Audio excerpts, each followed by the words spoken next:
അതുപോലെ തന്നെ ചോറിൻ്റെ കൂടെ കഴിക്കാനും വെള്ളക്കടലക്കറിയാണ്. എന്നാൽ ഞാൻ കുറച്ച് ടിപ്സുകൾ ഇതിൽ കാണിക്കുന്നു. കുറുകിയ ചാറോടുകൂടി നമുക്ക് കാറ്ററിംഗിലും റെസ്റ്റോറൻറ്റുകളിലും നിങ്ങളുടെ വീട്ടിലെ ഇൻഗ്രീഡിയൻസ് വെച്ച് നല്ല ടേസ്റ്റി ആയിട്ട്.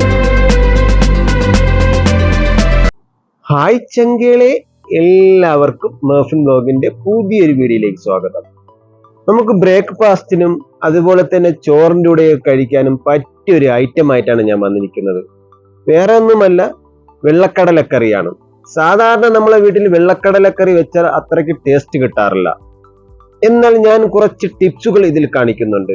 നിങ്ങളുടെ വീട്ടിലെ ഇൻഗ്രീഡിയൻസ് വെച്ച് നല്ല ടേസ്റ്റി ആയിട്ട് അതുപോലെ തന്നെ നല്ല കുറുകിയ ചാറോട് കൂടിയ വെള്ളക്കടലക്കറി വീട്ടിൽ തന്നെ നമുക്ക് തയ്യാറാക്കിയെടുക്കാൻ പറ്റും.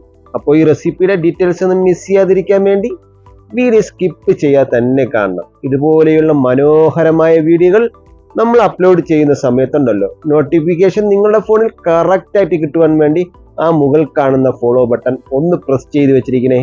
അപ്പോൾ നമുക്ക് ആ സ്പെഷ്യൽ ആയിട്ടുള്ള വെള്ളക്കടലക്കറി എങ്ങനെ തയ്യാറാക്കി എടുക്കുന്നതെന്ന് കണ്ടിട്ട് വരാം.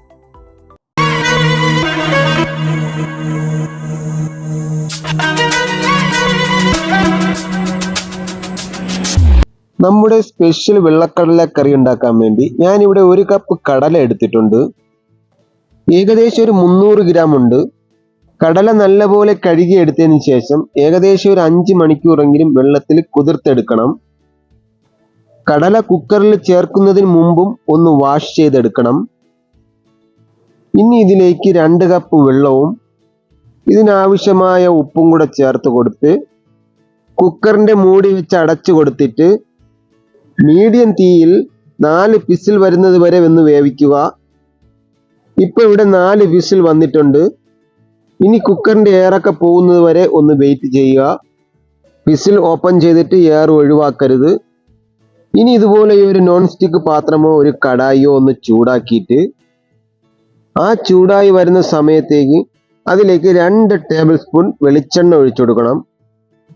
കടലക്കറി കഴിവതും വെളിച്ചെണ്ണയിൽ തന്നെ തയ്യാറാക്കുക, എന്നാലേ അതിന് യഥാർത്ഥ ടേസ്റ്റ് കിട്ടത്തുള്ളൂ. എണ്ണ നല്ലപോലെ ഒന്ന് ചൂടായി വരുമ്പോൾ ഇഞ്ചി വെളുത്തുള്ളി ചതച്ചത് 1 ടേബിൾ സ്പൂൺ ചേർത്ത് കൊടുക്കുന്നുണ്ട്. ഇഞ്ചിയും വെളുത്തുള്ളിയും ഒരു ബ്രൗൺ നിറമായി വരുന്നത് വരെ 1-2 മിനിറ്റ് വേവിച്ചിട്ട് ഒരു ഫ്ലേവറിന് വേണ്ടി 1 തണ്ട് കരിവേപ്പിലയും അത്യാവശ്യം വലിപ്പമുള്ള ഒരു സവാള ചെറുതായിട്ട് അരിഞ്ഞതാണ്, അതും കൂടെ അങ്ങോട്ട് ചേർത്ത് കൊടുക്കാം.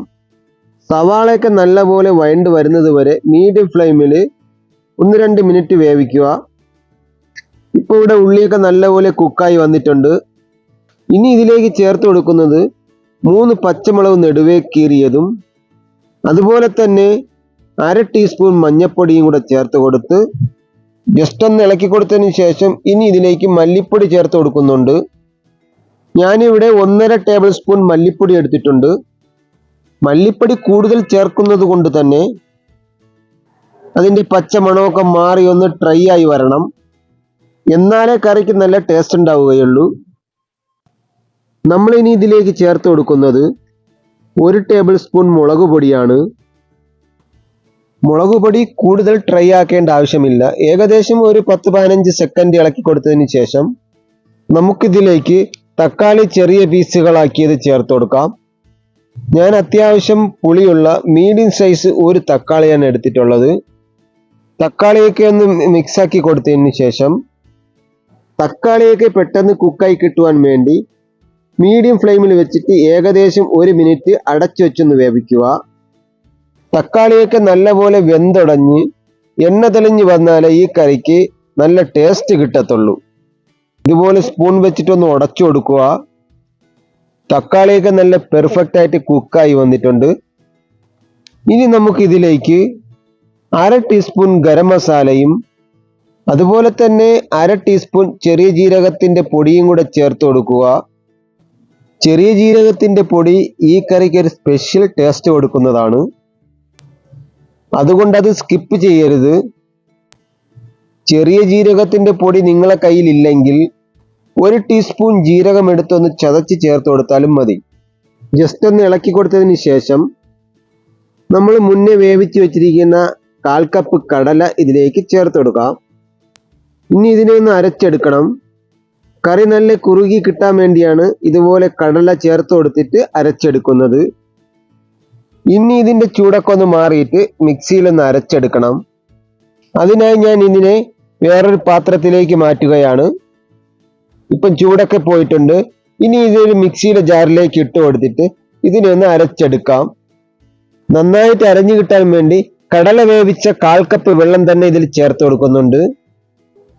ഇതുപോലെ നല്ല ഫൈൻ പേസ്റ്റ് ആയിട്ട് അരച്ചെടുക്കണം. നമ്മൾ എത്ര നല്ല പോലെ വെള്ളക്കടലക്കറി ഉണ്ടാക്കിയാലും ടേസ്റ്റ് കിട്ടാറില്ല. എന്നാൽ ഞാൻ ഇവിടെ കുറച്ച് ടിപ്സുകൾ കാണിക്കുന്നുണ്ട്. ആ ടിപ്സുകൾ നിങ്ങളൊന്ന് ഫോളോ ചെയ്ത് നോക്കിക്കോ. നല്ല കുറുകിയ ചാറോട് കൂടിയും അതുപോലെ തന്നെ അടിപൊളി ടേസ്റ്റിലും നമുക്ക് വീട്ടിൽ തയ്യാറാക്കി എടുക്കാൻ പറ്റും. ഈ കേറ്ററിംഗിലും റെസ്റ്റോറൻറ്റുകളിലും ഇതേ ടിപ്സുകൾ ഫോളോ ചെയ്താണ് അവര് അടിപൊളി ടേസ്റ്റിൽ വെള്ളക്കടലക്കറി ഉണ്ടാക്കിയെടുക്കാറുള്ളത്. ഇനി ഇതേ പാനിൽ തന്നെ നമ്മൾ അരച്ചു വെച്ചതും കൂടെ ചേർത്ത് കൊടുക്കാം. ജാറിയിരിക്കുന്നതും കൂടെ ബാക്കി കിട്ടാൻ വേണ്ടി കടല വെള്ളം തന്നെ ചേർത്ത് കൊടുത്തിട്ട് നമുക്ക് ഒഴിച്ചെടുക്കാം. ഇനി നമ്മൾ വേവിച്ചെടുത്തിരിക്കുന്ന കടല വെള്ളത്തോടെ തന്നെ അതിലേക്ക് ചേർത്ത് കൊടുക്കാം. മസാലയും കടലയും കൂടെ നല്ലപോലെ ഒന്ന് മിക്സ് ചെയ്തെടുക്കണം. മസാലയൊക്കെ നല്ലപോലെ കടലയിൽ പിടിക്കാൻ വേണ്ടിയിട്ടാണ്. കടലയൊക്കെ ആദ്യമേ നല്ലപോലെ കുക്കായതാണ്. എന്നാലും ഒരു 6 മിനിറ്റ് മീഡിയം ഫ്ലെയിമിൽ ഒന്ന് അടച്ചു വെച്ചൊന്ന് വേവിച്ചെടുക്കാം.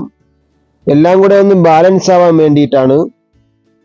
ഇനി മൂടി ഒന്ന് തുറന്ന് നോക്കുമ്പോൾ ഇപ്പൊ ഇവിടെ നമ്മുടെ വെള്ളക്കടല കറി റെഡി ആയി കിട്ടിയിട്ടുണ്ട്. ഗ്രേവിയൊക്കെ ഒന്ന് വറ്റി അടിപൊളിയായിട്ടുണ്ട്. ഇത്തിരി ഉപ്പും കൂടെ കുറവുണ്ട്. അതിന് പാകത്തിന് ഉപ്പും കൂടെ ചേർത്ത് കൊടുത്ത് പിന്നെ ഒരു പിടി മല്ലിയിലയും കൂടെ ചേർത്ത് കൊടുക്കാം. അതുപോലെ തന്നെ അവസാനം ഒരു 1/4 ടീസ്പൂൺ കുരുമുളക് പൊടിയും 1 ടീസ്പൂൺ പച്ച വെളിച്ചെണ്ണയും കൂടെ ചേർത്ത് കൊടുത്ത് ഇനി നമുക്ക് ഫ്ലെയിം എല്ലാം ഓഫ് ആക്കിയിട്ട് ഇനി നല്ലപോലെ ഒന്ന് മിക്സ് ചെയ്തെടുക്കുമ്പം നമ്മുടെ ടേസ്റ്റി ആയിട്ടുള്ള വെള്ളക്കടലക്കറി ഇവിടെ റെഡി ആയി വന്നിട്ടുണ്ട്. ഗ്രേവിക്ക് കട്ടി കൂട്ടാൻ വേണ്ടി ഈ വീഡിയോയിൽ കാണിക്കുന്നത് പോലെ ചെയ്താൽ നല്ല കുറുകിയ ഗ്രേവിയോടെ നമുക്ക് വെള്ളക്കടലക്കറി ടേസ്റ്റി ആയിട്ട് ഉണ്ടാക്കിയെടുക്കാൻ പറ്റും. നോക്കി, കാണാനെന്ത് മനോഹരമെന്ന്. കാണാൻ മാത്രമല്ല കഴിക്കാൻ അടിപൊളിയാണ്. സാധാരണ വെള്ളക്കടലക്കറി വെച്ചാൽ അങ്ങനെ ടേസ്റ്റ് കിട്ടാറില്ല. ഇതുപോലെ ഒന്ന് നിങ്ങളൊന്ന് തയ്യാറാക്കി നോക്കിക്കോ, തീർച്ചയായിട്ടും ടേസ്റ്റ് കിട്ടും. അപ്പൊ നിങ്ങൾ എല്ലാവരും വീഡിയോ കണ്ടല്ലോ. വെള്ളക്കടലക്കറി ഞാൻ ഇതിൽ കാണിച്ച കുറച്ച് ടിപ്സുകൾ ഉപയോഗിച്ചൊന്ന് തയ്യാറാക്കി നോക്കിക്കോ. ബ്രേക്ക്ഫാസ്റ്റിനും പുട്ടിൻ്റെ കൂടെയും ചപ്പാത്തിയുടെ ഒക്കെ ഇത് നല്ല പോലെ കഴിക്കാൻ കറിയാണ്. നമ്മൾ ഒഴിക്കുമ്പോൾ അവിടെ തന്നെ നിൽക്കും. നല്ല കുറുകിയ ചാറോട് കൂടി നമുക്ക് തേങ്ങയൊന്നും ചേർക്കാതെ തയ്യാറാക്കി എടുക്കാൻ പറ്റും നല്ല ടേസ്റ്റിൽ. ഒരു തവണ നിങ്ങളൊന്ന് ട്രൈ ചെയ്ത് നോക്കിയിട്ട് അതിന്റെ ഫീഡ്ബാക്ക് ഇന്ന് തന്നെ ഈ കമന്റ് ബോക്സിൽ ഒന്ന് അറിയിക്കാൻ മറന്നു പോകരുത്. ഇതുപോലെയുള്ള ടേസ്റ്റിയും ഈസിയുമായ റെസിപ്പികൾക്ക് ഇഷ്ടമായാൽ താഴെ ഒന്ന് ലൈക്ക് അടിച്ചേക്കണേ. ഈ കുഞ്ഞു റെസിപ്പി ഇഷ്ടമായാൽ മറന്നുപോകാതെ ഒന്ന് സബ്സ്ക്രൈബ് ചെയ്തൊന്ന് സപ്പോർട്ട് ചെയ്യണേ. ഇതിലും നല്ല കിടിലം കിടക്കാച്ചി വീഡിയോയുമായി അടുത്ത ദിവസം കണ്ടുമുട്ടുന്നത് വരെ നിങ്ങളുടെ സ്വന്തം മഫിൻ. Bye bye.